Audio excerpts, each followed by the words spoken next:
তোমার নাম্বারটা দাও না। কেন? আমার খিদে পেলে ফোন করব। আজকে খেয়েছিস তো? হ্যাঁ দিদি।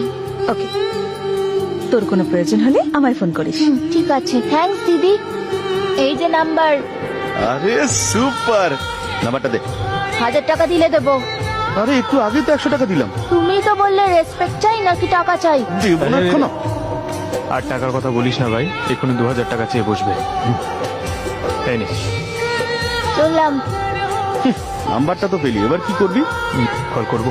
কর তাহলে। Hello, may I speak to মায়া?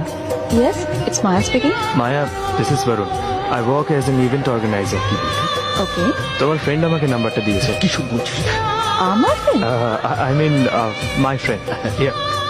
ওকে, বলুন। শুনেছি একটা শেয়ার ফুড অর্গানাইজেশনের থ্রু তুমি গরিবদেরকে ফুড ডিস্ট্রিবিউট করো। হ্যাঁ করি। নর্মালি একদিনে কতজনের খাবার দিতে হয়?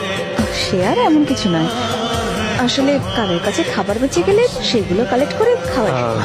ইভেন্ট হয়ে যাওয়ার পরে আমাদের কাছে প্রায় 100 লোকের খাবার মতো খাবার বেঁচে যায়। আপনি যদি চান সেই খাবারগুলো আপনি কালেক্ট করতে পারেন। অফকোর্স পারবো। কোথায় আসতে হবে? হাইটেক সিটি। ও, আই এম সো সরি, আসলে আমাকে 6:30 PM পর্যন্ত অফিসে কাজ করতে হয়, তাই সেক্ষেত্রে আমার হয়তো লেট হতে পারে। Please if you don't mind, আপনি আমার অর্গানাইজেশনের নাম্বারটা নোট করে নিন। সরি মায়া, আমার কাছে তো সময় নেই। এত ছোট কাজের জন্য একজনকে ফোন করতে পারবো না। ঠিক আছে, ছেড়ে দিন।